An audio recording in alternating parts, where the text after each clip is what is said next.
अ, मैं आप सबका लिखावट के इस ऑनलाइन गोष्ठी में स्वागत करता हूँ। अ, मैं आज के कार्यक्रम के बारे में बताना चाहता हूँ कि आज एकल कविता पाठ है और हमारे आमंत्रित कवि हैं नीलोत्पल, जो उज्जैन से जुड़े हुए हैं। हमारे साथ अ, कवि और पत्रकार, संस्कृति कर्मी कौशल किशोर जी भी आज जुड़े हुए हैं। गोरखपुर से देवेंद्र आर्य कवि जुड़े हुए हैं। तो हम लोग आज नीलोत्पल का स्वागत करते हैं और उनको एकल कविता पाठ के लिए आमंत्रित करते हैं। वो कविता पाठ शुरू करें इससे पहले अ, दो शब्द मैं कहना चाहूँगा इस कवि के बारे में, इस युवा कवि के बारे में। नीलोत्पल हम लोगों के लिए अनपहचाने नहीं है। इनकी कविताओं से हम लोग रूबरू होते रहे हैं और इनकी कविताएं पसंद भी करते रहे हैं। अरुण देव जो समालोचक के संपादक हैं, उन्होंने एक एक या 2 महीने पहले इनकी कुछ कविताएं समालोचन पर प्रकाशित की थी, अपनी एक अ, खूबसूरत टिप्पणी के साथ। और मुझे वो कविताएं इतनी अच्छी लगी कि मैं इस लिखावट की ओर से, सभी साथियों की ओर से उनको आमंत्रित करने के लिए एक तरह से बहुत उत्साहित थे। जो अभी जाके संभव हुआ है, वो समालोचन पर अरुण देव की टिप्पणी थी। एक टिप्पणी है जो मैं पढ़ के सुना रहा हूँ। क्रिकेट भारत का लोकप्रिय खेल है, कुछ कभी भी खेलते होंगे, जरूर देखते तो होंगे ही। क्रिकेट पर हिंदी में कविताएं फिलहाल मेरी स्मृति में नहीं आ रही हैं। नीलोत्पल की प्रस्तुत इन नई कविताओं में एक कविता और एक कविता खंड क्रिकेट पर आधारित है। उनका नवीनतम संग्रह समय से बाहर सिर्फ पतझर है, इधर प्रकाशित हुआ है। तो ये तो क्रिकेट पर जो इनकी कविताएं और जो समालोचन पर भी हैं, वो पढ़ने से ही आपको लगेगा कि इस कवि के पास बिल्कुल हटके और क्रिकेट के माध्यम से अपने समय समाज को देखने की एक अलग दृष्टि है, जो कि है। क्रिकेट पर कुछ कविताएं विष्णु खरे की भी हैं, लेकिन विष्णु खरे हमें कहीं और ले जाते हैं, नीलोत्पल हमें कहीं और ले जाते हैं, लेकिन मूल में क्रिकेट है। तो खेल को कविता में ले आना ये अद्भुत बात है। बहुत पहले कात्यायनी की एक कविता थी, हॉकी खेलती लड़कियां, जो उनके संग्रह चंपा और 7 भाइयों के बीच, कुछ इस तरह का उनके संग्रह में उसमें। और वो कविता मुझे बराबर याद रहती है। खेल के मैदान में भागती लड़कियां घर आती ही कैसे पस्त हो जाती हैं। तो वो चीज मुझे याद है। उसी उसी क्रम में मैंने क्रिकेट संबंधी नीलोत्पल की कविताएं पढ़ी।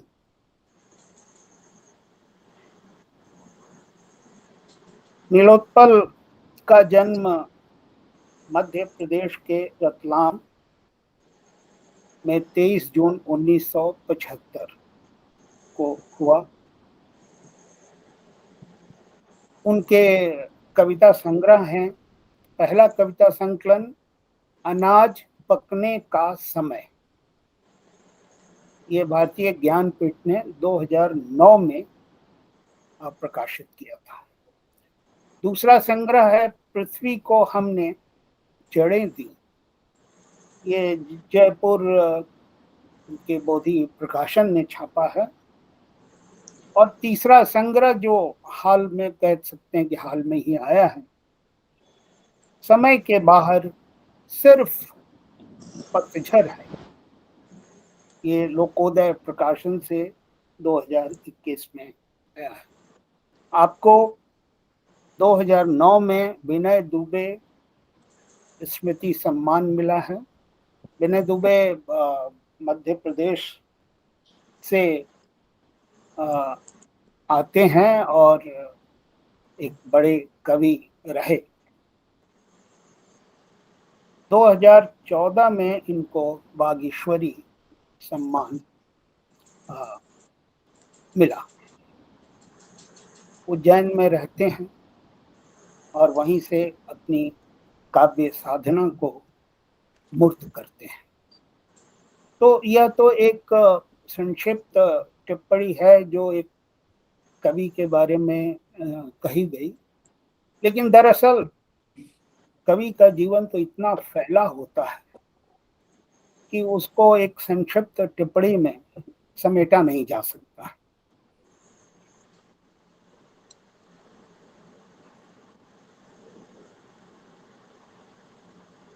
लिखावट के बारे में आप लोग जानते हैं, इसलिए ज़्यादा कुछ नहीं कहना है।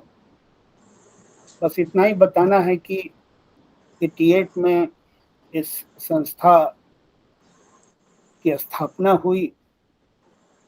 इसके संस्थापकों में रघुवीर सहाय, मंगलेश नगराल और मैं। और तब से समकालीन कविता के लगभग सभी लोग इसमें कविता पर बात करने और कविता पाठ करने के लिए आते रहे हैं। और कोरोना काल में ये ऑनलाइन हुआ है, जो 3 साल से लगातार कई विषयों को लेकर के सक्रिय है। ये ऑनलाइन लिखावट, एक हमने लघु पत्रिकाओं पर बहुत काम किया है जिसमें मुझे कौशल किशोर का सहयोग मिला है। एकल कविता पाठ किया है, समूह कविता पाठ किया है और ये निरंतर चल रहा है। इसके लिए लिखावट के की जो टीम है वो भी साधुवाद की हकदार है। तो एकल कविता पाठ की श्रृंखला में आज हम नीलोत्पल का कविता पाठ सुनेंगे। तो मैं अब सीधे समय न लेते हुए मैं सीधे नीलोत्पल को आमंत्रित करता हूं कि वो अपनी कविताओं का पाठ करें। नीलोत्पल। बहुत शुक्रिया आदरणीय मिथिलेश श्रीवास्तव जी। मैं आभारी हूँ आपका और लिखावट संस्था का कि एकल कविता पाठ के लिए उन्होंने मुझे यह अवसर दिया। आपकी आवाज कम आ रही है। कम आ रही है? हाँ, थोड़ा सा आवाज तो फुल ही है मेरे इसमें तो।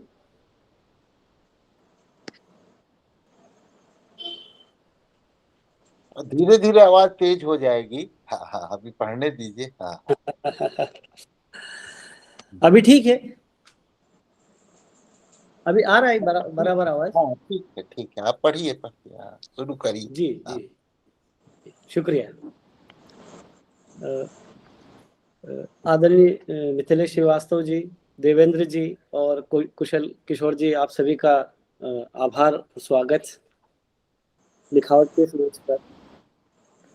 मैं अपनी पहली कविता पढ़ रहा हूँ। तुम जो मेरी प्रेमिका नहीं हो, तुम जो छत पर हाथ टिकाए खड़ी हो, तुम्हारे हाथ और बाल ढके हैं शाल के भीतर, तुम जो छत पर हाथ टिकाए खड़ी हो, तुम्हारे हाथ और बाल ढके हैं शाल के भीतर, धूप सेकते हुए तुम्हारा चेहरा तपता है अलाव में सिक्के अनाज की तरह। उस वक्त मैं देखता हूं तुम्हें, तुम जो मेरी प्रेमिका नहीं हो, ना ही हमने मिलकर सपने देखे हैं। मैं देखता हूं तुम्हारी आंखों में गुलमोहर की शांत झरती पत्तियां, तुम एक गहरी लंबी सांस लेती हो, तुम्हारी उदासी में ढेरों पक्षी विदा लेते हैं, लेकिन हमने कोई विदा नहीं ली अब तक। हम नहीं जानते इस बारे में, हम अस्पष्ट हैं। तुम जो मेरी प्रेमिका नहीं हो, मैंने तुम्हें कभी कोई खत नहीं लिखा, लेकिन हमारी आंखें जानती है कि हमने सदियों प्रतीक्षा की है एक दूसरे की। हमने वायदा नहीं लिया, लेकिन मैं देखता हूं शाम का सूरज तुम्हारे चेहरे पर चमकता है, लिखता है हमारी अस्पष्ट कहानी को अपने महान अंतराल के बीच। अगली कविता है संगति। पानी में घोलने के लिए कुछ चीजें हमेशा से कारगर थी, जैसे तुम्हारी परछाई और यादें, जिन्हें मैं हमेशा से एक तट देना चाहता रहा हूं। मेरी अवस्था एक खोए हुए नाविक की है, जो समुद्र के बीचों बीच याद करता है तुम्हें। अंत में मैं भूल जाता हूं कि नावें तुम्हारे और मेरे बीच डूब जाती हैं। समुद्र हमारी कब्र का नाम है। बहुत शुक्रिया। आवाज आ रही? आ रही है, आप पढ़ें। जी जी। अगली कविता है शीर्षक पीठ। भोजन लेते समय दिखाई नहीं दी अपनी पीठ। भोजन लेते समय दिखाई नहीं दी अपनी पीठ। मैं पलटकर देखता हूँ, दिखाई देती है एक दूसरी ही पीठ, जिसका कोई नाम नहीं, टिकी है एक और पीठ से। इतिहास में भी वह एक पीठ ही थी, जो दर्ज नहीं हो पाई सबसे करीबी शब्द से। इतिहास इतिहास माने एक बड़ी पीठ, जिस पर बोझ लदा है रक्त और शब्दों का। चिड़िया की पीठ संतुलित रहती है, उसकी पीठ दो पंखों का सुनहरा आसमान है। कविता में चिड़िया थी, पंख थे, पीठ नहीं। पीठ हमेशा पीछे की ओर होती है, या उस ओर जहां देख नहीं पाते हम। पेड़ की कोई पीठ नहीं, पेड़ की पीठ हमारी पीठ। हम कभी देख नहीं पाते पेड़ ने कहाँ टिकाई है अपनी पीठ। कुछ अवसरों पर पेड़ हमें पीठ ही दिखाई देता है, असावधान, कुल्हाड़ी से बेपरवाह। इन सब के बावजूद पीठ पर लदी है समूची पृथ्वी, और मुंह छिपाने के लिए पीठ की ओर ही होना होता है। अदृश्य पीठें कई चीजों का संतुलन है, बिना पीठ की आत्माएं हैं जिन्हें हम बिल्कुल नहीं जानते। शुक्रिया। अगली कविता माँ पर। पानी में घुली लोक धुन। पानी गिर रहा था, लगा माँ बोल रही है। पानी गिर रहा था, लगा माँ बोल रही है। अमूमन माँ की आवाज पानी जैसी ही है। वह बोलती है तो भीतर हलचल होती। उसके बोलने में पानी जैसी ही सरलता है। लगातार बहते बोलते उसने जीवन का हर दुख पिघला दिया। बचपन में जब वो थपकियां देकर सुलाती थी, पीठ नाव में बदल जाती, पानी हिलोर भरता और हमारी सारी नावें नींद में डूब जाती है। उसकी अनुपस्थिति में हर चीज बोलना बंद कर देती है। उसकी अनुपस्थिति में हर चीज बोलना बंद कर देती है, जैसे पानी जमीन में और गहरे उतर गया। कभी कभी वह पानी के गीत गाती है, जैसे सभी माओं में सदियों की एक धुन गुथी हुई है, जिसे वह अपने असंख्य मुंहों से सुनाती आ रही है। बरसों बर्तन कपड़े धोते पछीटते पानी इस तरह रच बस गया है उसमें, जैसे अभी कोई सोता वह निकलेगा। वह ममता इसी तरह लुटाती है, मानो कोई बरसाती नदी समुद्र हो जाना चाहती हो।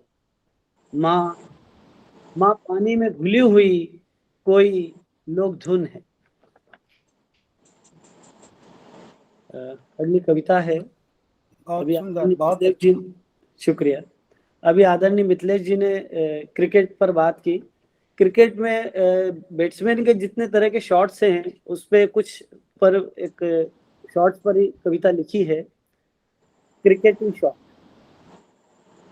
जब आप बैट होते हैं तो हर शॉट फेवरेट हो जाता है।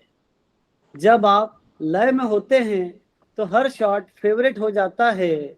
डिफेंस भी सुंदर लगने लगता है, जैसे किसी ने तूफान को रोक दिया हो। और हिटिंग तो मानो पारिजात के फूल की तरह धारासार बरसने लगती है। ड्राइव और पुल दो भिन्न तटों पर लहरों का अनुमान रचते हैं। कट और ग्लांस नृत्य की तरह मन मोहते हैं। स्ट्रेट ड्राइव माशाअल्लाह जंगल में खुल रही दिशाओं की ओर आमंत्रित करता है। हाथ की कलाई मोड़कर जमीन की सतह से समुद्र की तलहटी छू आना, यह कमाल फ्लिक का है। स्क्वायर कट में एक प्रेमिका सा टच है। स्क्वायर कट में एक प्रेमिका सा टच है, छूते ही मन अधीर हो उठता है। लॉन्ग ड्राइव किसी खूबसूरत पहाड़ के नाम सा है। लॉन्ग ड्राइव किसी खूबसूरत पहाड़ के नाम सा है, लेकिन जैसे उसमें एक नदी बहती है। अचानक किसी तार से उड़कर एक नन्ही चिड़िया आसमान की ओर लपकती है। देखते ही देखते गुम हो जाती है। अपर कट में एक नन्ही चिड़िया रहती है। अपर कट में एक नन्ही चिड़िया रहती है। शुक्रिया। एक कविता है, क्योंकि पहले संग्रह में है मेरा। नदी पर एक कविता है। नदी सुनती है। घाट पर घंटों सुनती है नदी। प्रतीक्षा कुल हो हमारा आना। घाट पर घंटों सुनती है नदी। प्रतीक्षा कुल हो हमारा आना। हम जो आते हैं नहीं आने के लिए और छोड़ जाते हैं अपनी उकताहटे। नदी सुनती है। नदी सुनती है हमारे नहीं आने को। नदी सुनती है हमारे नहीं आने पर आने को। घाट पर घंटों सुनती है नदी हमको और हमें जिंदगी के किसी भी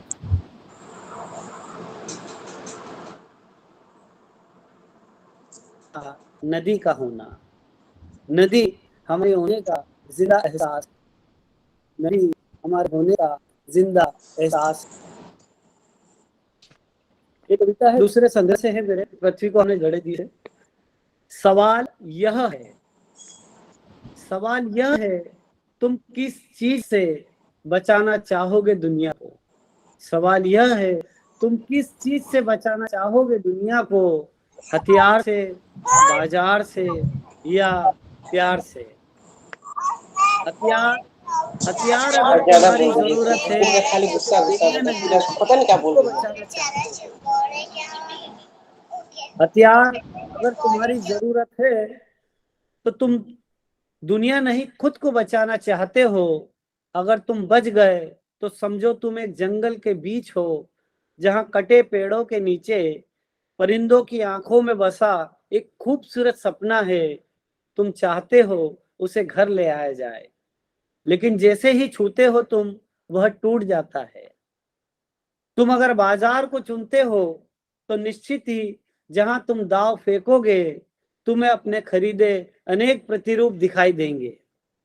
यह दुनिया कमोडिटी की तरह होगी जहां तुम तय करोगे भाव और उसके उतार चढ़ाव।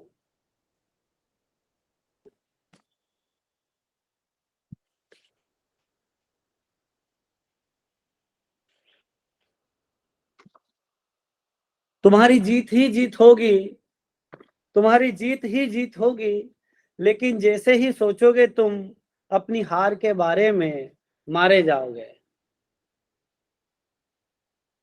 तुम अगर प्रेम के साथ हो तो कहना मुश्किल है कि तुम उदास नहीं होगे, बल्कि हर अवसर पर घेरा जाएगा तुम्हें। कई दीवारों के भीतर चुने जाते हुए बरसों बाद भी जब तुम मुस्कुराते मिलोगे, लोग निराश नहीं होंगे। जैसे ही तुम बिखर जाओगे दुनिया के हर दुख में। धन्यवाद। एक कविता है दूसरे संग्रह से। क्या होगी वक्त की सही आवाज, कैसी होंगी सदी की वे पंक्तियां जो बिना शोर और हड़बड़ी के लिखी जाएंगी। कैसी होंगी सदी की वे पंक्तियां जो बिना शोर और हड़बड़ी के लिखी जाएंगी। वह झूठ के बारे में होंगी या किसी बड़े हादसे के, वह झूठ के बारे में होगी या किसी बड़े हादसे के। क्या उसमें बच्चे होंगे और वे पेड़ जिन्हें अभी तक जलाया नहीं गया। औरतें तो अमूमन वही होंगी, लेकिन वे पंचायतें जिनमें गोत्र जाति धर्म की रस्म अदायगी टूटी नहीं। वे कितनी औरतों के मालिक होंगे, कितनी औरतों के भक्षक। क्या वह दलितों के उन मसीहाओं के लिए होगी जिन्होंने खुद अपनी मूर्तियां गढ़ी और गाथाएं रची, या वे जो उनके यहाँ भोजन करके निकल जाते हैं किसी अगली सभा की ओर चुपचाप। क्या होगी इस वक्त की सही आवाज जो हमारे चुप रहने से ज्यादा जरूरी होगी। क्या वो फतवों फरमानों के बारे में लिखी जाएगी, या होगी उन पत्थरों के लिए जो पूजे तोड़े और फेंके जाते हैं। क्या होगा इस दुनिया में सदी का सच। हम पेड़ों गुफाओं और अपनी असभ्य खोल के भीतर जीवित रहेंगे। आखिरकार हमारे पास तय करने के लिए कुछ नहीं होगा सिवाय जख्मों और निराशा के। बहुत शुक्रिया। एक कविता है, हर बार कहूं कि लौट आया हूं हिंसा के बीच से सही सलामत, तो यकीन मत करना। हो सकता है मेरे सही लौटने में किसी का चाकू लगा हो और खून मेरी खामोशी में बर्फ सा जम गया हो। मैं कहूं कि चीजों की तिलस्मी दुनिया ने मुझे घेरा नहीं है, तो मानना मत। हो सकता है मेरी उपयोगिता विज्ञापनों के मार्फत बदली जा रही हो, और मैं मजबूर रहूं कि दरअसल चीजें नहीं, आदमी अपनी शक्लें बदल रहा है। अगर वह मेरे बारे में कमजोरी को ताकत बता रहा है या उसे बड़े हक से लिख रहा है, तो उसे प्यार मत समझ लें। हो सकता है मैंने ही उसे उकसाया हो और चूक गया हूं उसे समझाने में। हकीकत में वह मेरी चूक बता रहा होता है। हो सकता है इन दिनों लिखने के लिए कोई विचार करूं। जरूरी नहीं कि वह कल्पना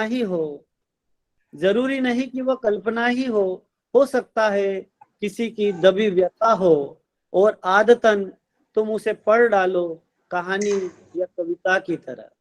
हर बार कहूं लौट आया हूं हिंसा के बीच से सही सलामत, तो यकीन मत करना। धन्यवाद। एक कविता है, ये तीसरे संग्रह में है, हलकान। आप में बर्दाश्त करने की क्षमता नहीं है, आप में बर्दाश्त करने की क्षमता नहीं है, जबकि यह पेड़ उगाने का समय है। आप में बर्दाश्त करने की क्षमता नहीं है, जबकि यह पेड़ उगाने का समय है। आप लगातार नफरत से बोल रहे हैं, आप लगातार नफरत से बोल रहे हैं, जबकि यह खजूर से रस लेने का मौसम है। आप झुकाने को जीत कहते हैं, आप झुकाने को जीत कहते हैं, जबकि बांस नमकर ही लचीले बनते हैं। आप शांति का कुपाठ करते हैं, आप शांति का कुपाठ करते हैं, जबकि वह तो जड़ों में बैठी। आप निरंतर हलकान हैं, आप निरंतर हलकान हैं, जबकि एक ध्वस्त जंगल लौटने की तैयारी में लगा है। आप अमरता के लिए बेचैन हैं, आप अमरता के लिए बेचैन हैं, जबकि कीड़े रोज मरकर दुनिया बनाते हैं, जबकि कीड़े रोज मरकर दुनिया बनाते हैं। शुक्रिया।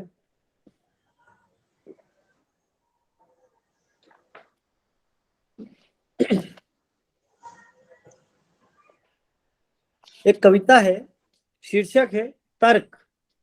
दो अलग अलग छोटे छोटे टुकड़े हैं इसमें। तर्क। दुकानदार बोला, प्रेम का मूल्य 2 जोड़ी कंबल से ज्यादा नहीं। दुकानदार बोला, प्रेम का मूल्य 2 जोड़ी कंबल से ज्यादा नहीं। राजनीतिज्ञ ने कहा, प्रेम का कोई पक्ष नहीं, वह तो सिर्फ आशंका है। धार्मिक ने कहा कि प्रेम आस्थाहीन है। धार्मिक ने कहा प्रेम आस्थाहीन है, जबकि एक पतंगे ने कहा हर चाह एक मुक्ति है, और यह अप्रयास है कि मृत्यु का तर्क भी प्रेम से छोटा है। यह प्रयास है कि मृत्यु का तर्क भी प्रेम से छोटा है। इसी का अगला छोटा और खंड है। संत कहता है प्रभु की उपासना करो। संत कहता है प्रभु की उपासना करो, और वह जीवन से अलग हो जाता है। संत कहता है प्रभु की उपासना करो, और वह जीवन से अलग हो जाता है। दार्शनिक कहता है जीवन एक रस्सी की तरह है, उसमें गांठें बांधो और फिर वह ढेरों रस्सियां बुनने लगता है। शमशान में डोमाजी उस्ताद कहते हैं हर एक का अंतिम सच राख है, और वह अमरता का बेकार ख्याल छोड़ देता है। संत और दार्शनिक जिस जीवन को बांधने लगते हैं, डोमाजी उस्ताद अंत में उसे खोल देते हैं। बहुत शुक्रिया। मजा नहीं आ रहा खाने में। एक कविता है, जो धर्म तुम्हें सहिष्णु नहीं बना रहा उसे छोड़ दो। जो धर्म तुम्हें सहिष्णु नहीं बना रहा उसे छोड़ दो। जो जाति तुम्हें मिलनसार नहीं बनाती उसे त्याग दो। जो प्रेम तुम्हें आसक्त नहीं करता उसे मत जिलाओ। जो सच तुम्हें चुनौती नहीं देता उसे मत चुनो। जो ऊंचाई तुम्हें बार बार गिराती नहीं उस पर मत चढ़ो। जो बारिश तुम्हें मिट्टी की तरह बिखेर नहीं देती जब तक उसे रोको नहीं। जो जीवन तुम्हें पराजित होने का एहसास नहीं देता उसे अवसर दो। जो वर्तमान तुम्हें इतिहास के प्रति उत्तरदायी न बनाए उसमें और गहराई से झांको। जो वर्तमान तुम्हें इतिहास के प्रति उत्तरदायी न बनाए उसमें और गहराई से झांको। जो बदला तुम्हें क्षमा नहीं सिखा पाता उसे भूल जाओ। शुक्रिया। एक कविता है, नींद में डूबे पेड़ों के सफर पर, नींद में डूबे पेड़ों के सफर पर, मैं नींद में डूबे इन पेड़ों के सफर पर हूं। मुझे ढेर सारी पत्तियों ने ढक रखा है, मैं किसी के आगे या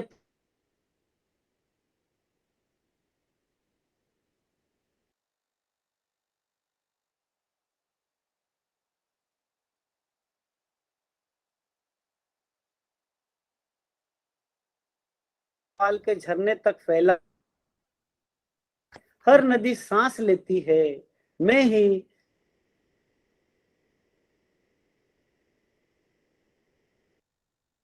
मैं भरी पूरी जिंदा आवाजों का, मैं भरी पूरी जिंदा आवाजों का एक जंगल हूं, मैं ही सन्नाटों में जीवन की एकाग्रता रचता हूं। जड़ों की गहराइयों सा महीन और लंबा स्वप्न देखता हूं।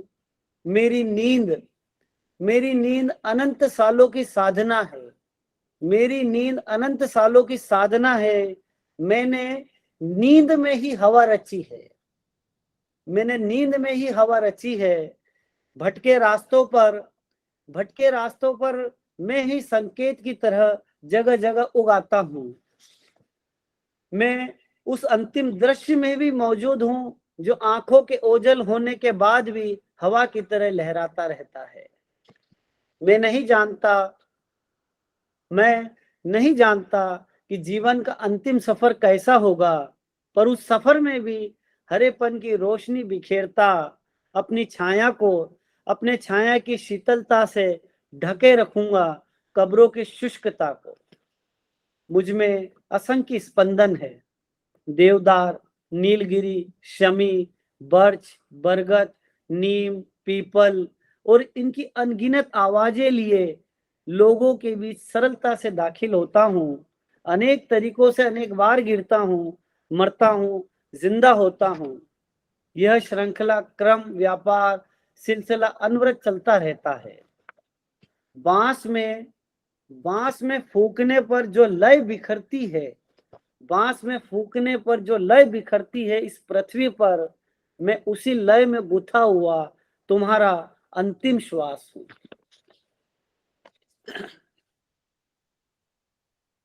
शुक्रिया। नीलोत्पल, एक बात बताएं, आपका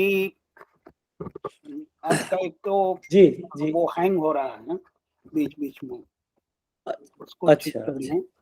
और आप बताएं कि आपकी अब तक की कविता यात्रा कैसी रही है, उसके क्या संघर्ष रहे हैं, चुनौतियां कैसी रही हैं? कविता यात्रा के बारे में कहूं तो शुरुआत मेरी जो कविता की हुई है वो लगभग 2000 के पहले की शुरुआत से है। हमारे एक मित्र हेमंत देवलेकर, उन दिनों मैं एक विज्ञान का छात्र रहा हूं, तो उन दिनों हमारे एक मित्र हेमंत भाई जो अच्छे कवि हैं, 2 संग्रह हैं उनके, वो उन दिनों मुझे कविताएं सुनाया करते थे। तो वहीं से सुनकर और कुछ ऐसी अनुगूंजे, ऐसी कुछ स्मृतियां, हर व्यक्ति की अपने एक जिंदगी है, उसके अनुभव है, उसके संघर्ष है, उसका ताप है। तो उसी को सुनकर एक अभिव्यक्ति का एक माध्यम मिला मुझे, तो वहां से मैंने अपनी शुरुआत की। और फिर वहीं से मैंने जिला ग्रंथालय में अपने किताबें मैंने लानी शुरू की, और वहीं पे मैंने हिंदी के और दुनिया के तमाम कवियों को पढ़ना शुरू किया।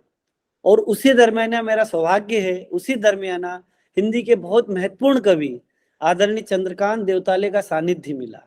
और ये बहुत कमाल बात है उन दिनों कि एक कविता मेरी भारतीय ज्ञानपीठ में अपनी ज्ञानोदय में प्रकाशित हुई थी, जिसका जिक्र, उस कविता का जिक्र कन्हैयालाल नंदन, जो वरिष्ठ पत्रकार है, जो पद्मश्री, आप सब परिचित होंगे उस नाम से, कन्हैयालाल नंदन जी, उनका एक कॉलम आता था नई दुनिया में, जरिया नजरिया, शायद आप सब वाकिफ हो। उसमें उन्होंने वो कविता की पंक्तियां कोट की थी। उस पंक्तियों को पढ़कर उनको आश्चर्य हुआ कि उज्जैन में ऐसा कौन व्यक्ति और है जो कविताएं लिख रहा है।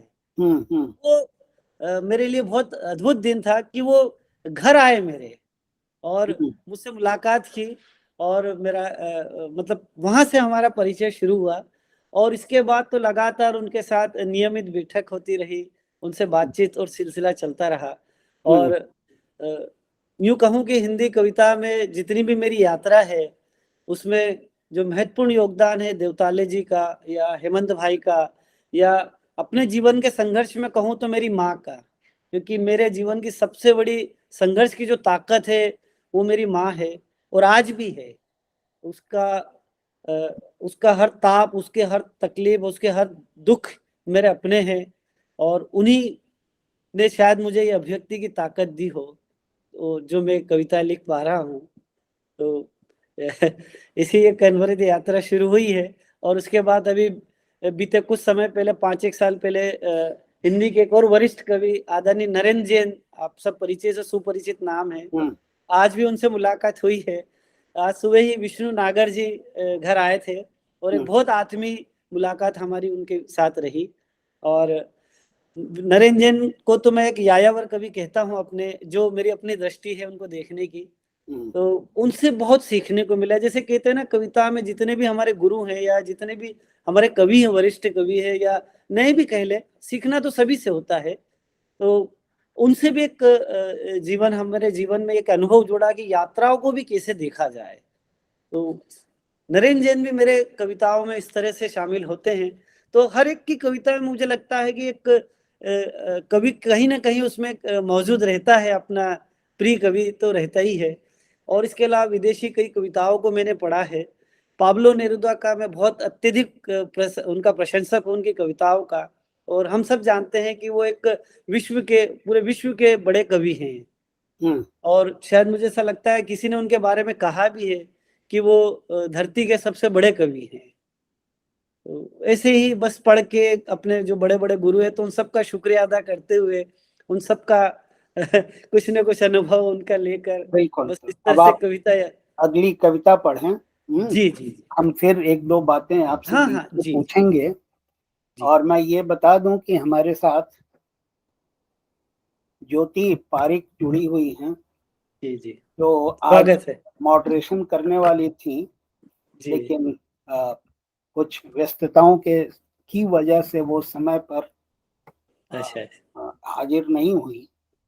तो वो स्वागत है उनका। हाँ, अंत में वो आएंगी, अभी हैं, आ चुकी हैं, अंत में वो धन्यवाद ज्ञापन करेंगी। तो अब हम फिर नीलोत्पल को सुनते हैं। आइए आगे बढ़ें। जी अगली कविता है आत्या। हमारे मित्र हेमंत देवलेकर, उनकी बुआ हैं ये, तो उन्हीं के जीवन को देखकर कुछ पंक्तियां। आत्या हेमंत देवलेकर की करीबी रिश्तेदार है, जैसे समुद्र की रिश्तेदार है मछलियां। आत्या हेमंत देवलेकर की सबसे करीबी रिश्तेदार हैं, जैसे समुद्र के रिश्तेदार हैं मछलियां, पहाड़ के पेड़ और दूर जंगलों में भटकती हुई किसी की परछाई, बकरी या दूब में सहमी दबी ओस। वह अकेली निरुपाय सी कंधों पर मटमेला झोला टांगे रोजाना फ्रीगंज के पुल से उतरती चढ़ती भीड़ के कोलाहल में विलीन हो जाती है। उसकी दुनिया में गुम होने के भयानक दृश्य हैं। उसकी दुनिया में गुम होने के भयानक दृश्य हैं। पति और बेटा इस दुनिया में इतने मुब्तिला हैं कि वह रोजाना एक उम्मीद के साथ उन्हें खोजने निकलती है। दरअसल यह उसका भ्रम भी है, जैसे हम सभी के होते हैं कुछ न कुछ। खोजते खोजते वह इतनी दूर निकल जाती है कि उसका दुख ही सुख लगने लगता है। और उसकी जिंदगी का असली अध्यात्म भी शायद यही है। कभी कभी वह मुझे इतनी जिद्दी लगती है कि मानो पहाड़ पर कोई नदी चढ़ रही हो। कभी कभी वह मुझे इतनी जिद्दी लगती है कि मानो पहाड़ पर कोई नदी चढ़ रही हो, बार बार गिरते हुए उसकी देह आगे की ओर झुक गई है। पुल से मक्सी रोड से नीलगंगा की त्रिवेणी नापती वो सदियों की एक अदना मुसाफिर है, जिद्दी इतनी कि उम्र के अंतिम सफर में अपने लिए घर बनाना चाहती है, यह जानते हुए कि एक मकान बच्चे ने हड़प लिया, एक किराएदार ने। पति अलग ही मील के क्वार्टर में सालों से अंग्रेजी पढ़ाते हैं। सचमुच जीवन एक असमाप्त रेखा है और इसी से आत्या ने बुने हैं अपने सपने। वाह। ये कविता लिखने के बाद एक बहुत दुखद बात यह है कि आत्या अब हमारे बीच नहीं रही। जब वे थी उनका संघर्ष मैंने देखा है बहुत करीब से, और आज उनको स्मृतियों को नमन करता हूं मैं। सन 2016 में मकान बनाने का कुछ सिलसिला बना था घर में, ऊपर प्रथम मंजिल के लिए। तो वहीं पे एक शख्स से एक मुलाकात हुई थी मेरी, रवि पेंटर, पेंटिंग का काम करते हैं मकान में। रवि पेंटर, मोबाइल में यही नाम दर्ज है उसका, रवि पेंटर। अक्सर कुछ गलत होने पर वो यही कहता, मैंने तो पहले ही कहा था।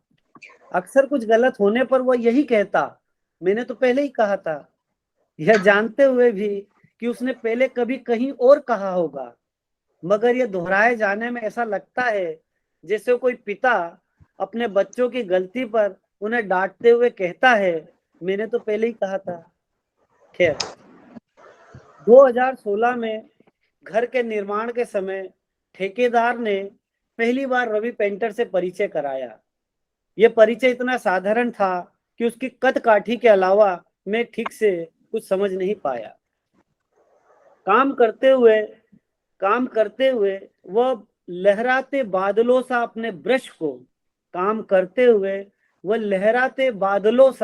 अपने ब्रश को दीवारों पर स्ट्रोक्स की तरह चलाता है, या कहे वो खुद ही रंगों में घुल जाता है।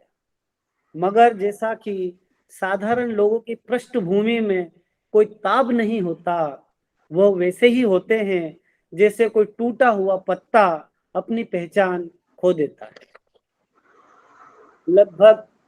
लगभग 45 दिनों तक काम करते मैंने यही जाना कि इंसान की जिंदगी नहीं, लगभग 45 दिनों तक काम करते हुए मैंने यही जाना कि इंसान की जिंदगी नहीं, उसके संघर्ष बड़े होते हैं।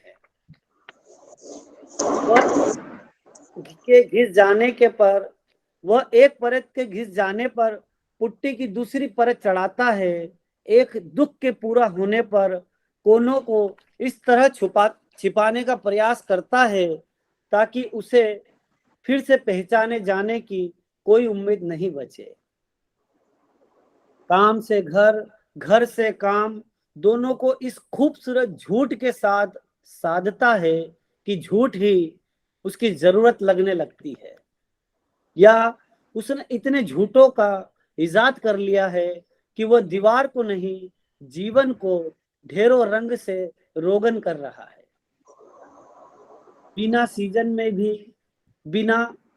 में भी उसका मन इंद्रधनुष है, बिना सीजन में भी उसका मन इंद्रधनुष है, रंग उसकी सरगम और पूरी दीवारें उसकी लिपि। उसने इतनी दीवारों को रंगा है कि पलटकर देखने पर हम अतीत का कोई गीत याद कर सकते हैं जिसमें हमारी हसरतें उमग रही हो। रवि पेंटर अतीत का वह भूला मिसरा है, रवि पेंटर अतीत का वह भूला मिसरा है जिसे याद नहीं किया जा सकता, फिर भी वह जुबान पर आ ही जाता है,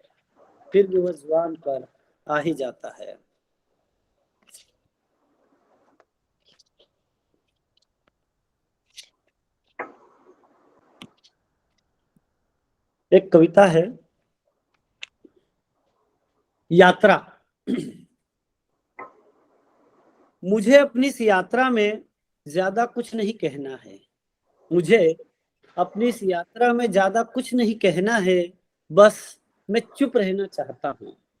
इतना चुप कि जब मैं लौट कर आऊं तो आवाजें उठकर कहीं चली जाएं। मैं उस नन्ही शांत गिलहरी के लिए तमाम सड़कें भी नहीं चाहता, जहां से गुजरते हुए वह भरी रहती है भय से। वो जिस चाव से कुतरती है दाना, वो मेरी सरहदों में लगता है। वो जिस चाव से कुतरती है दाना, वह मेरी सरहदों में लगता है। मैं उसके लिए हजारों लाखों पत्ते, पेड़ और रोशनी रखता हूँ, आवाजें नहीं। आवाजों से डर कर वह चली जाएगी नीले आसमानों में खाली पड़े समुद्र की ओर। वहां वह उदास होगी या ज्यादा खुश, हो सकता है भटकती रहे इस पृथ्वी पर और मैं उसे देख न पाऊं दोबारा, मैं नहीं जानता। ओह ओह, उदकती हुई गिलहरियों के बिना यह पृथ्वी कितनी खाली और कितनी अशक्त होगी, कितनी खाली और कितनी अशक्त होगी।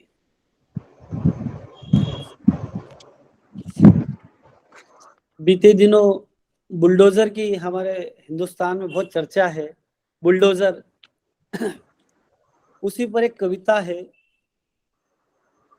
ए जालिम तख्ते नशी, ए जालिम तख्ते नशी, मेरा घर सिर्फ मिट्टी का नहीं था। मेरा घर सिर्फ मिट्टी का नहीं था, आग और पानी उसके नींव में थे। मेरा घर सिर्फ मिट्टी का नहीं था, आग और पानी उसके नींव में थे। अनगिनत धड़कनों से उसका राब्ता था। मैं जहां भी जाता वह घर साथ होता। जब जब मैं तुमसे मिला, तुम भी उस घर का हिस्सा बने।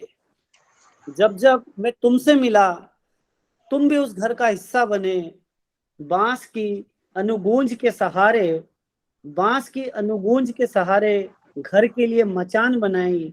उसी की फूंक में अनगिनत स्वर मिले। सागौन, साज, सेमल, शीशम से घर के रोशनदानों और दरवाजों में एक महकता जंगल बोलता था। घर के रोशनदानों और दरवाजों में एक महकता जंगल बोलता था, तुमने सिर्फ मेरा घर नहीं ढाया, तुमने सिर्फ मेरा घर नहीं ढाया, दिलों के चाक से बनने वाली प्यार भरी मिट्टी को रौंदा है। तुमने सिर्फ मेरा घर नहीं ढाया, दिलों के चाक से बनने वाली प्यार भरी मिट्टी को रौंदा है। बहुत शुक्रिया।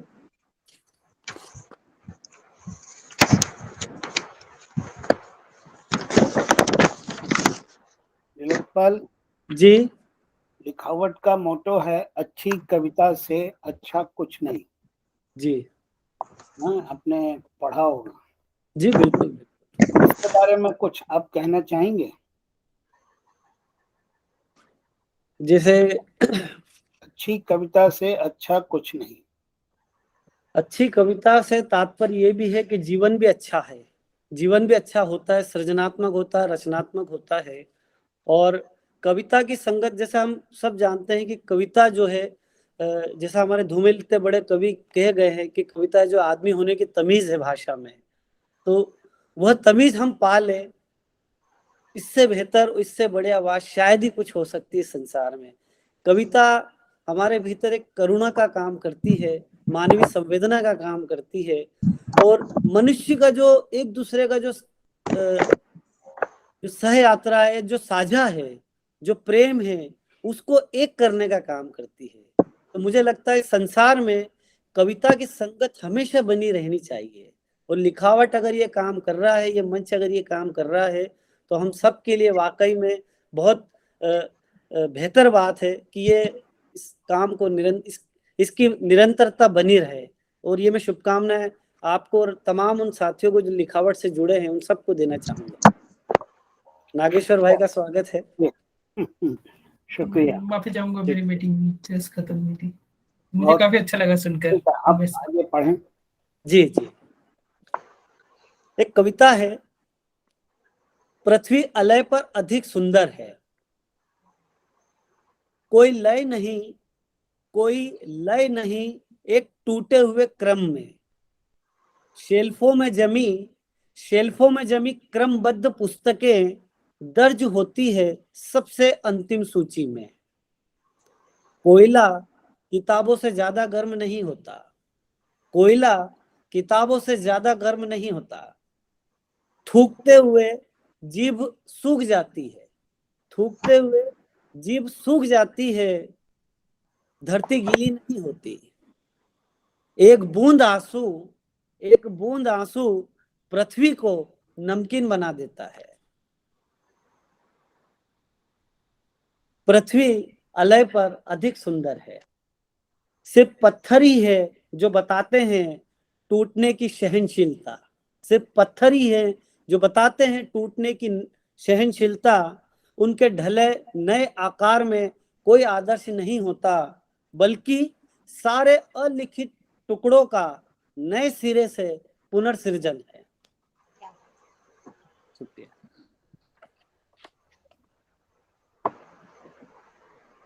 एक कविता है युद्ध और शांति, उसके 2-3 छोटे छोटे टुकड़े हैं जो मैं यहाँ पढ़ना चाहूंगा। युद्ध, एक इस समय हमारे वर्तमान में एक युद्ध चल भी रहा है यूक्रेन और रूस के बीच।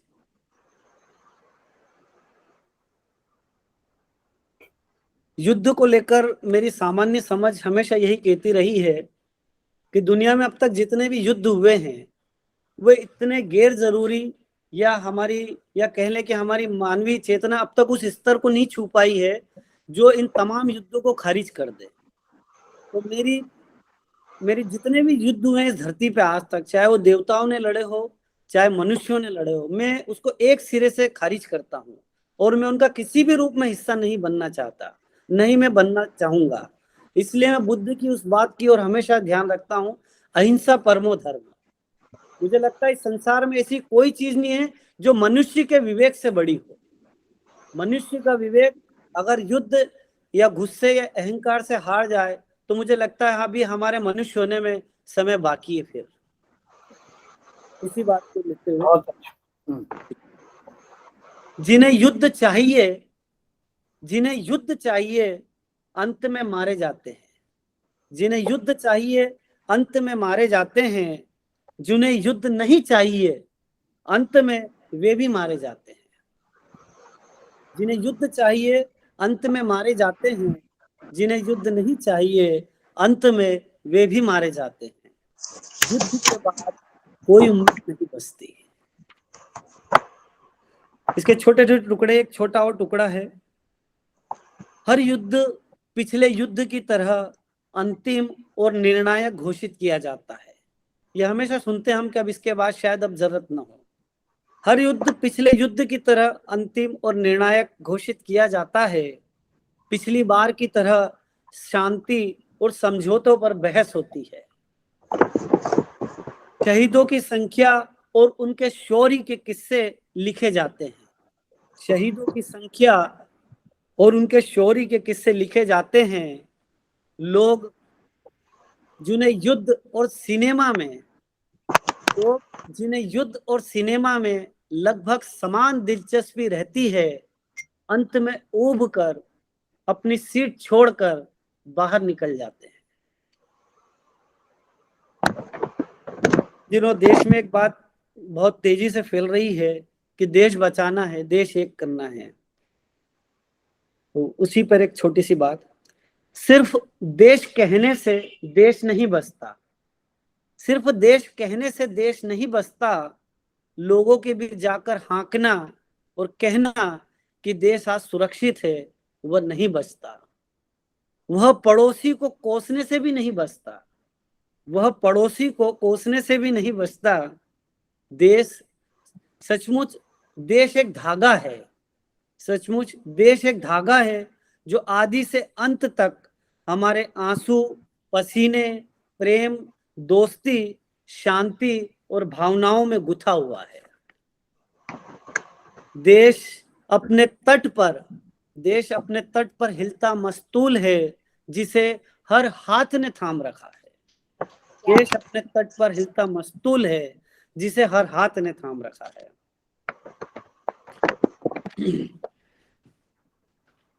बीते दिनों की एक और स्मृति, हम सब शायद उस स्मृति से या उस अनुभव से हम सब गुजरे हैं।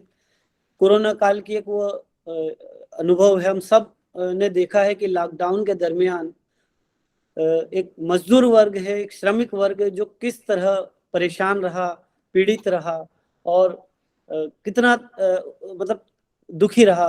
तो उसी दुख की अभिव्यक्ति है लॉकडाउन में मजदूरों का पलायन। दृश्य में सिर्फ करुणा नहीं होती, दृश्य में सिर्फ करुणा नहीं होती, मजबूरी भी होती है।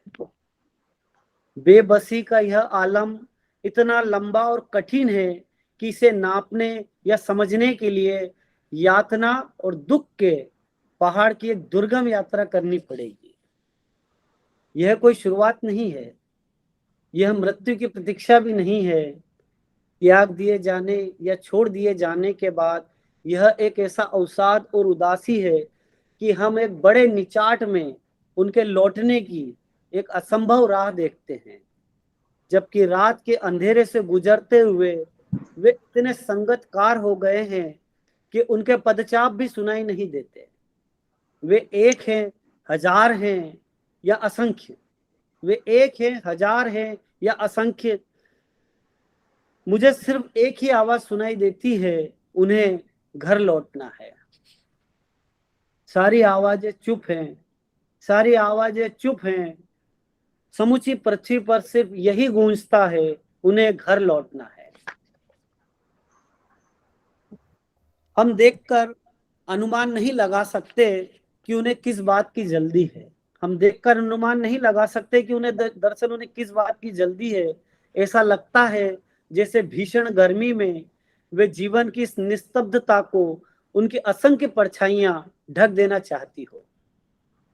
इस दृश्य में चित्कार नहीं, क्रंदन नहीं, सत्ता का डंक है।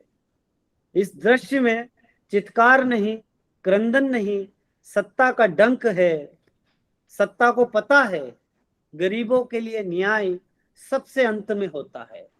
सत्ता को पता है गरीबों के लिए न्याय सबसे अंत में होता है। लेकिन जरा ठहरिए, उसमें भी एक पॉज बटन है। सरकार के कान नहीं होते, इसलिए उन्हें मरते छोड़ देने की यह एक खुली ट्रेनिंग सी है, जिसमें हर भेड़िया आपदा में अवसर की तरह शामिल हो जाता है। बहुत अच्छा। इसी लॉकडाउन में कई ऐसी अनगिनत कहानियां हुई हैं, ऐसी इतनी मार्मिक और इतनी दिल छूने वाली कहानियां हुई हैं, और कुछ कहानियां ऐसी है जिसमें हम अवाक रह जाते हैं। ऐसी एक कहानी है 12 साल की जमालो मकदम। ये लॉकडाउन की कविता की सीरीज का हिस्सा है। 12 साल की जमालो मकदम तेलंगाना के कन्नईगुड़ा में मिर्च के खेतों में काम करती थी। यहीं उसने जाना यह दुनिया स्कूल की किताबों से कहीं बड़ी, कहीं ज्यादा असली है। यहीं दुख के पेड़ है और मजबूरी के विशाल पहाड़। वह अभी उम्र का गणित सीख रही थी कि कोरोना जैसी महामारी ने सब गड़बड़ कर दी। वह नहीं जानती थी कि सत्ता इस बीमारी से ज्यादा बीमार है। वह नहीं जानती थी कि सत्ता इस बीमारी से ज्यादा बीमार है। फिर भी उसने अपने घर के लिए 100 किलोमीटर तक पैदल कदमों को नापते हुए गिनती सीखी। कच्ची उम्र और कच्चे ज्ञान की तरह वह यह भूल गई कि उसे 12 के बाद अभी सीखना बाकी है। बचे हुए रास्तों को वह नहीं नाप पाई। पिता अंदोराम घर के बाहर उसके लौटने की प्रतीक्षा में है। जमालो मकदम के अंतिम शब्द भूख और प्यास थे। जमालो मकदम के अंतिम शब्द भूख और प्यास थे। जिस वजह से वह लौटी थी उसकी अंतिम रिपोर्ट भी निगेटिव निकली। उसकी उम्र जितने ही किलोमीटर बचे थे घर लौटने से पहले, उसकी उम्र जितने ही किलोमीटर बचे हुए थे घर लौटने से पहले। बहुत अच्छा। तो अब जी आ, जी यही कविता पाठ रोकते हैं, जी समय हो गया। और शुक्रिया। धन्यवाद करने के लिए ज्योति पारिक हैं सामने। 2-3 बातें मैं कह लूंगा, तब ज्योति को बुलाऊंगा। एक तो हम लोगों ने तय किया है कि इस एकल कविता पाठ को साप्ताहिक बनाएंगे। हर सप्ताह एक कवि आएंगे जी और मैं चाहूंगा कि आप लोग उसमें सक्रिय भागीदारी करें। जरूर जरूर। आप कवियों का नाम सुझा सकते हैं, हालांकि हम सब लोग एक दूसरे को जानते हैं, फिर भी जरूर छूट जाते हैं, तो आप लोग जरूर सुझाएं और लिखावट की सक्रियता में भागीदारी करें। और दूसरी बात कहनी है कि लिखावट के YouTube चैनल को आप लोग सब्सक्राइब करिएगा, क्योंकि ये पूरा रिकॉर्डिंग कविता पाठ YouTube पर रहेगा। लखनऊ से कौशल किशोर हमारे साथ हैं, कवि, पत्रकार, संपादक, संस्कृति कर्मी। मैं उनसे चाहूंगा कि एक बहुत ही संक्षिप्त टिप्पणी नीलोत्पल पर करें, नमस्कार सर। कविता पर करें। उसके बाद ज्योति पारिक आएंगी और धन्यवाद ज्ञापन करेंगे। आपकी आवाज नहीं आ रही है। सर म्यूट करें। मिथिलेश जी धन्यवाद। आपने तो एक कठिन दायित्व सौंपा है। और नीलोत्पल जी ने जितनी कविताएं और जितने रंग की कविताएं सुनाई, बहुत अच्छी कविताएं सुनाई। अच्छी और मतलब प्रेम से लेकर के हमारे जीवन और के जितने मतलब इधर हो सकते हैं राग और रंग, सब क्रिकेट भी उसमें शामिल है। और आप देखिए क्रिकेट के ड्राइव से भी जीवन के कैसे की बातें निकलती हैं, स्ट्रेट ड्राइव हो या स्क्वायर कट से प्रेम की बातें निकलती हैं। तो ये अद्भुत ये सब चीजें हैं जो कविता को माने बड़ा बनाती हैं, उसके आयाम को बड़ा बनाती हैं। मतलब आपके यहाँ प्रेम भी है। अब माँ की निश्चलता, माँ पर भी कविताएं हैं और माँ को आपने एक उसकी एक निश्चल सरल और लोक धुनों से कहते हैं ना कि पानी में घुली लोक धुन की तरह वह माँ को आप देखते हैं। पेड़ों के बारे में, जंगल के बारे में, जीवन के बारे में, मतलब इतने धर्म को, धर्म जाति माने बुलडोजर, मतलब क्या चीजें हैं जो आपकी कविता नहीं स्पर्श करती है उन चीजों को। कोरोना काल में कि जो सबसे बड़ी पीड़ा थी वह पीड़ा थी प्रवासी मजदूरों का पलायन अपनी जगह से, अपनी रोजी रोजगार से। क्योंकि एक तो दौर था जब लोग रोजी रोजगार के लिए अपने गांव बस्तियों को छोड़ करके गए और अब उन्हें वहां से फिर वहीं लौटना पड़ा। तो ये, और जिसमें सरकार किस लिए होती है, इसीलिए तो सरकार होती है कि ऐसे समय में वह उनके साथ खड़ी हो, और सरकार बिल्कुल लापरवाह बेपरवाह बनी रही। और दूसरे दौर की जो स्थिति थी वो तो कहने की बात ही नहीं। तो ये सारी चीजें आपकी कविता में आती है और इससे हिंदी कविता की दुनिया बड़ी बनती है, मुझे लगता है ना। और जैसे और उसके मूल में जो मानव का माने आपने नरेंद्र जैन वगैरह की बात की, और नरेंद्र जैन मेरे बहुत पुराने साथी रहे। और जब उन्होंने अंततः पत्रिका निकाली थी तो उसके पहले अंक में ही मेरी रचना छपी थी। तो वेणुगोपाल वगैरह हम लोगों के साथ ही रहे, वेणुगोपाल के साथ हम लोग छपे थे। तो बहुत अच्छा, और पहली बार मुझे आपको सुनने का मौका मिला, तो मैं, और एक उम्मीद की तरह आपकी कविताएं हैं, उसमें इंद्रिय बोध है, संवेदना है, करुणा के तत्व है, वहीं बहुत शालीनता के साथ विरोध और प्रतिरोध के भी तत्व है। उसमें बहुत मतलब जैसे होता है, लाउड नहीं है, शोर नहीं करती हैं कविताएं अपनी बात, और बहुत खूबसूरत वाक्य है, खूबसूरत बिंब है जो कविता में को अस्थाई बनाता, स्थायित्व प्रदान करते हैं। तो आपको मैं क्योंकि तत्काल किसी कविता को सुनकर टिप्पणी करना आसान नहीं होता, और करना भी नहीं चाहिए, क्योंकि वो कवि के साथ और कविता के साथ, दोनों के साथ, किसी के साथ उससे न्याय नहीं होगा। तो फिर भी मुझे कविताएं बहुत अच्छी लगी, बहुत। और आज की शाम लिखावट की ने, मिथिलेश जी ने जो उपलब्ध कराई, आपको सुनने का पहली बार मुझे मौका मिला। पढ़ते तो रहे हैं, आपके कविता कोश में मैंने आपकी कविताएं पढ़ी हैं, तो मुझे अच्छी लगी हैं, और मैं एक बार फिर अपनी ओर से आपको बधाई देता हूँ, धन्यवाद देता हूँ। एक धन्यवाद कौशल जी, बहुत बहुत धन्यवाद। शुक्रिया।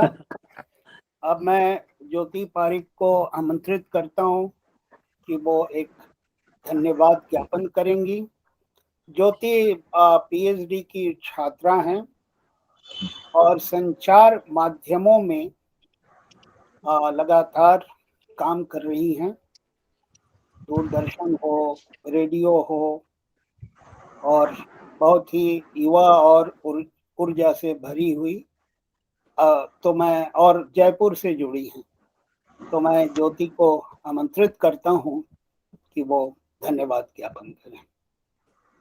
बहुत बहुत शुक्रिया सर। पहले जानना चाहूंगी मेरी आवाज आ रही है आप सब तक? हाँ, आ रही है, आ रही है। मंगलेश सर, बहुत बहुत शुक्रिया आपका। मेरे पास फिलहाल ये शब्द नहीं है कि इतनी गरिमामयी और इतने प्रतिष्ठित मंच का आपने मुझे एक मेंबर के रूप में आपने मुझे चुना, और जिस तरह से आपने मुझे इस मंच पर आमंत्रित किया, तो मुझे समझ नहीं आ रहा है कि मैं किस तरह से अपना धन्यवाद ज्ञापित करूं।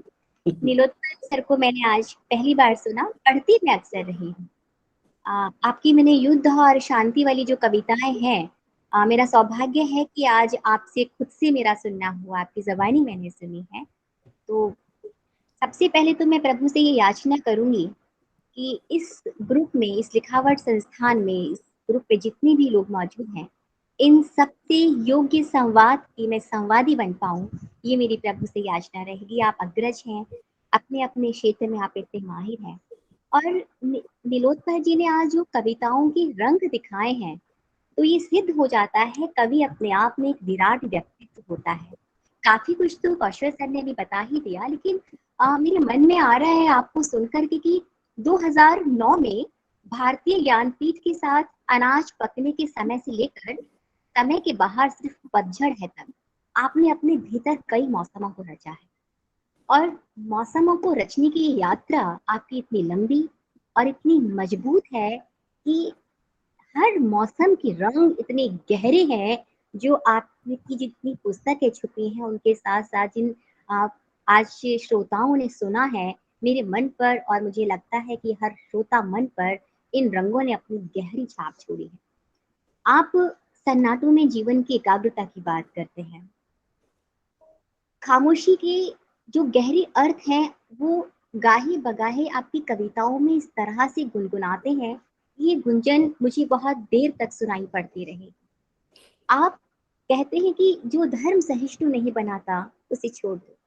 आप आत्या के रूप में जीवन एक अंतहीन रेखा है, एक मध्यम वर्गीय परिवार के जमीनी संघर्ष को आप उकेरते हैं।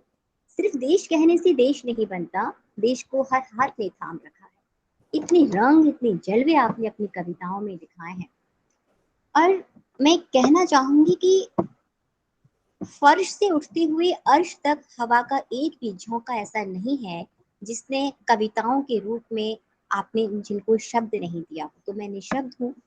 धन्यवाद ज्ञापित करना चाहूंगी मैं इस रूप में कि आज इस मंच ने, मिथिलेश सर ने हमें ये मौका दिया कि हम आपको सुन पाए।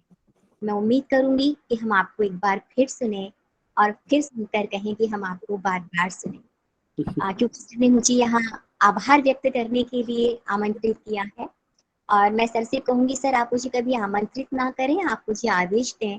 आप सभी मेरे अग्रज हैं और हर बात को बोलती हुई मुझे फिलहाल थोड़ी झिझक भी हो रही है कि कहीं कुछ गलती नहीं हो जाए, इसीलिए मैंने शुरुआत में याचना करी कि मैं आप सबके योग्य संवादिका बन पाऊँ। तो आप सबका बहुत बहुत शुक्रिया, बहुत बहुत आभार आज की शाम को कविताओं के रंगों से खूबसूरत करने के लिए।